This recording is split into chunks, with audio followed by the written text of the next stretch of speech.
What's up, folks? Welcome back to TacticalTortoise. My name is Trevi, and it's time for another datasheet deep dive. And this is a pretty exciting episode because we're talking about a brand new unit for Chaos Space Marines that literally just released. This is the Nemesis Claw. This is a kill team that was released earlier this year, but it represents a squad of Night Lords that have joined another Chaos Legion. Here in this datasheet, we get a really interesting special infantry unit for the Chaos Space Marine faction. So as always with these videos, first of all, if you like the content, please like the video and subscribe to the channel, all the YouTube stuff. But also, what we're going to be talking about today is a deep dive into the statistics and abilities of the Nemesis Claw datasheet, ways you can use them on the table, and some synergies to look for inside your detachments. Now, I'm sure there's going to be a ton of synergies and ways to use these guys that get uncovered as the Chaos Space Marine community gets using them. I'm going to be talking about what jumps out at me, so let's go ahead and dive in and discuss this brand new unit. Now, if we look at the top line profile of the Nemesis Claw, one thing that pops out to us, and it becomes very obvious as we look down further through the datasheet, is that these guys are essentially a special issue version of a Legionnaire unit. Now, Legionnaires are the standard basic Chaos Space Marine infantry. They come in at a extremely normal Space Marine profile, toughness 4, a 3+ save, 2 wounds, a movement characteristic of 6, a 6+ leadership, and while they are normally OC2, the Nemesis Claw, being a non-battle line specialist unit, is only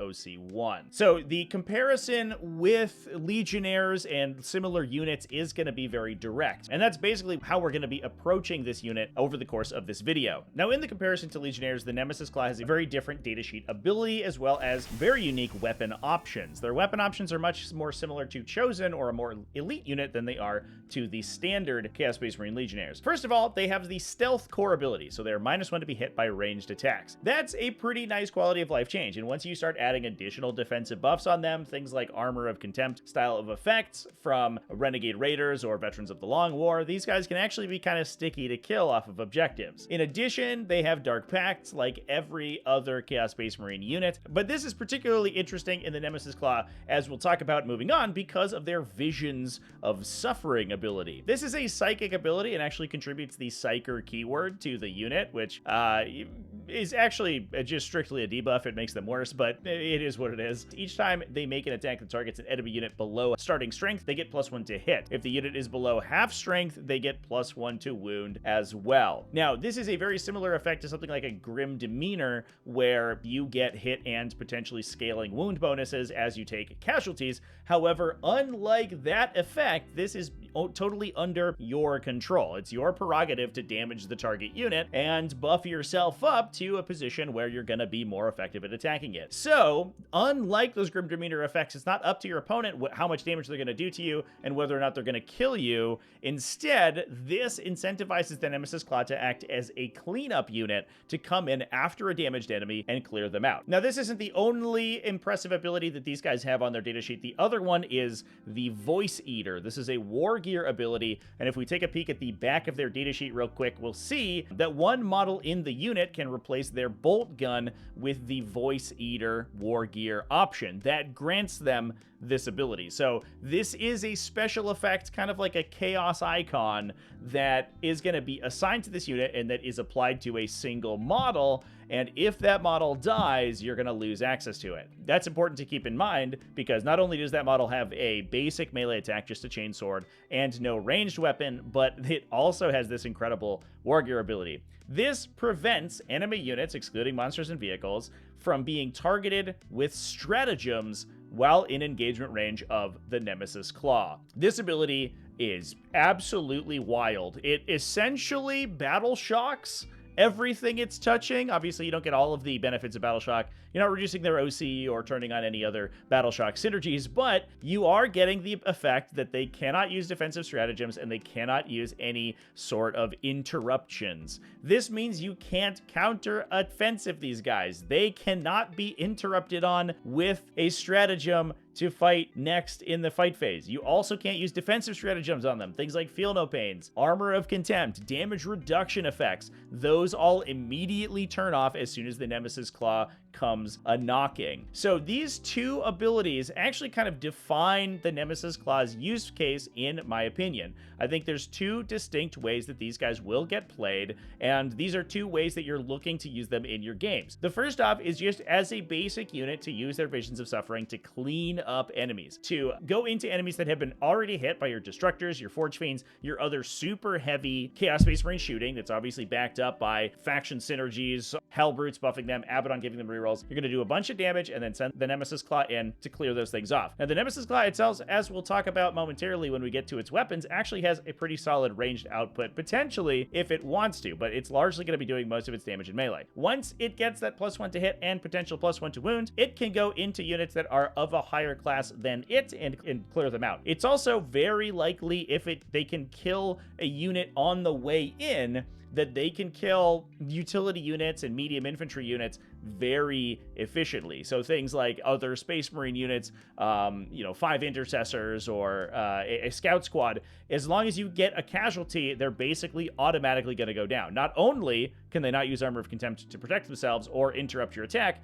but you also are getting +1 to hit and probably +1 to wound against them. Now that divorces the Nemesis Claw dramatically from what is essentially a standard Legionnaire unit. Standard Legionnaires also operate in that capacity. If you have an opponent on an objective, they're going to be the unit that you send in to clear them off of that objective, but they only really operate in that very narrow band of the table, whereas the Nemesis Claw is always useful. In addition, in very scrappy games, and especially games where you're fighting against infantry opponents with large bricks of enemies that are reliant on stratagems, the Nemesis Claw can be absolutely disgusting.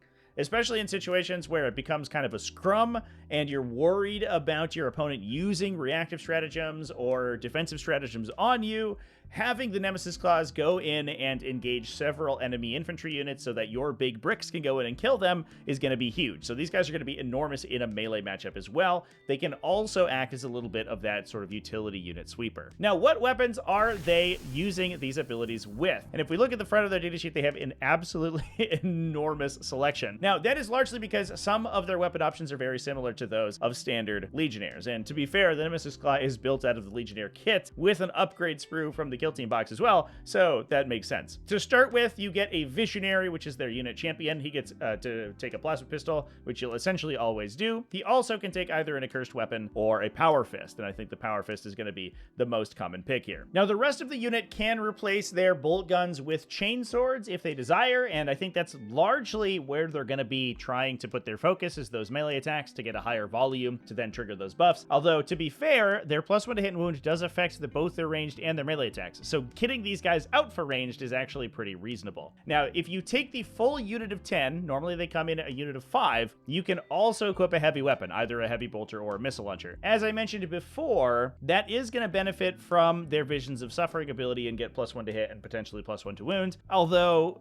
taking the full unit of 10 is an expensive prospect, and I don't know how often you're going to be looking at including it. On top of that, we also get a special weapon. One bolt gun can be replaced with one either flamer, melta gun, or plasma gun. It is only a single special weapon. However, it's a pretty no-brainer inclusion, especially if you're trying to go in and kill 5 or 6 infantry models in a unit. Being able to go into the plasma gun or melta gun and fairly reliably knock one of those models out before your unit attacks means that you're automatically triggering your +1 to hit, and that's already exciting. Now, when we get into melee, up to 4 Legionnaires can have their bolt guns replaced with one of the 4 weapon options that we have in the last section here. That is either an accursed weapon, a Nostroman chainglaive. That's an interesting kind of upgraded variety of a chainsword. It is a strength 8 AP2 1 damage attack with sustained hits 1 and swinging at strength 8. So it's not a 2 damage weapon like we would expect from sort of a Mauler chainglaive, but you do get more attacks. 4 attacks with sustained hits 1 is pretty useful. Now, unfortunately, the sustained hits 1 is a little superfluous, since a lot of times you are going to be dark pacting, especially if you're hitting infantry, for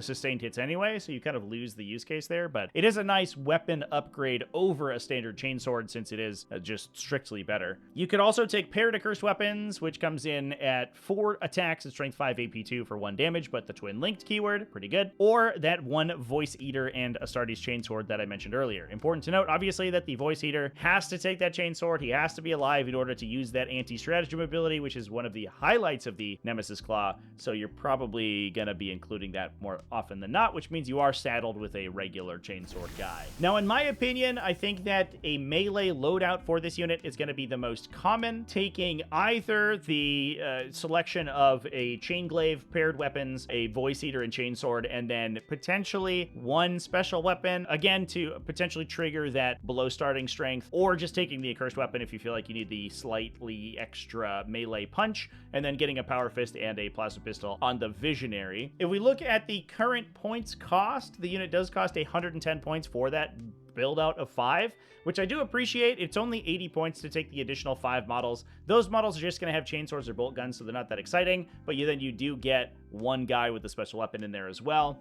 However, it doesn't have the same breadth of powerful melee options that the first 5 models get, so I appreciate that it doesn't charge you literally just double for the full unit of 10. It definitely feels like a fairly fair point cost. Although, how often I think we're going to be using these guys in large units of 10, I think is going to be fairly rare. Now let's talk about some internal synergies. First of all, let's talk about characters attaching into the Nemesis Claw. They do have an attached unit clause on their datasheet. If a character from your army with the leader ability, excluding epic heroes, can be attached to a legionnaire unit, you can attach it to a Nemesis Claw instead. So importantly, this cuts out units like Fabius Bile and Lucius the Eternal from attaching. Other characters that could attach to more expensive or elite units like Chosen also can't attach into the Nemesis Claw. That leaves our total list of models that can join this unit as the Chaos Lord, the Dark Apostle, the Master of Executions, Master of Possession, Sorcerer, and Warpsmith. Now, all of these are not terrible inclusions in the unit. There is some anti-synergy with units like the Sorcerer, who give them -1 to be hit, but they already have stealth, so you don't really need that. But given the fact that the Nemesis Claw is going to benefit any character that attaches them with that +1 to hit and potential +1 to wound, there are a lot of interesting options. The one that really stands out to me here, though, is the Master of Executions. The Master of Executions has its warp-sighted Butcher ability. This gives it full hit rerolls. If the unit is below half strength, you also reroll the wound roll as well. And if you'll notice, obviously, this is just exactly the same requirements as their Visions of Suffering, meaning that you're getting hit rolls and +1 to hit, targeting an enemy that is below starting strength, and wound rolls and +1 to wound, targeting a unit below half strength. Now, that might sound like it's redundant, like we're stacking 2 very similar effects on top of each other, but the interesting thing is that we are in Chaos Space Marines here, and especially that hit roll side of the data sheet is very important, because any roll that we can reroll, and especially a 2+ to hit that we can reroll, is an additional chance, and a fairly good chance, to score a critical hit, and that will then trigger sustained hits or lethal hits, whatever you are trying to use for your Dark Pact. The Master of Executions gives you a reroll outlet. Immediately, all you have to do is plink something off of the target unit. So in my opinion, I think one of the biggest use cases for getting damage out of the Nemesis Claw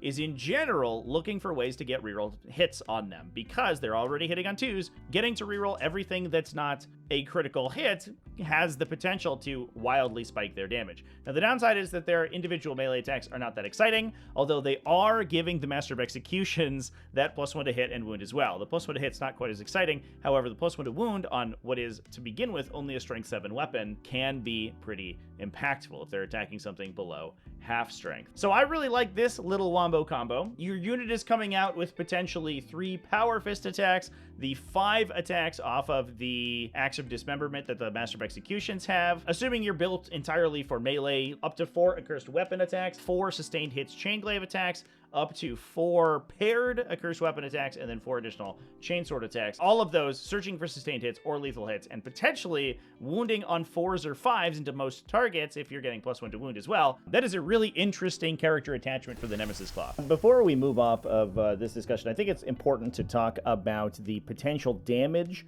that this unit has once it's fully powered up with this attached Master of Executions and getting their full rerolls. The unit itself, if it's all kitted for melee, a 5 model unit with a Power Fist, Chainsword, Accursed Weapon, Chain Glaive, and Twin Accursed Weapon, averages a little over 10 damage into a toughness for enemy with no help. Now, that is assuming that the target is below starting strength, so you're probably hopefully going into a unit of 5 Space Marines or something, which makes them incredibly likely to kill those 5 Space Marines by themselves. When getting wound rerolls for taking a unit below half strength, and then also triggering their +1 to wound, the unit can expect to see closer to 14 damage, and that's only against a smaller T4 unit. Versus a toughness 9 unit, a heavier vehicle profile, the unit at its baseline with an attached Master of Executions can expect somewhere around 7 damage. But once that unit becomes below half strength and it triggers the +1 to wound and their wound rerolls, you're going to be looking at close to 10 damage from the unit itself, on top of another 4.8, almost 5 damage from the Master of Executions as well. Now, this gets a little bit worse as the toughness value increases, but you can see that the potential damage to close out and take down these big, heavy targets, things like heavy vehicles and knights, once they have been reduced below that half strength by your shooting, this unit can kill them very reliably.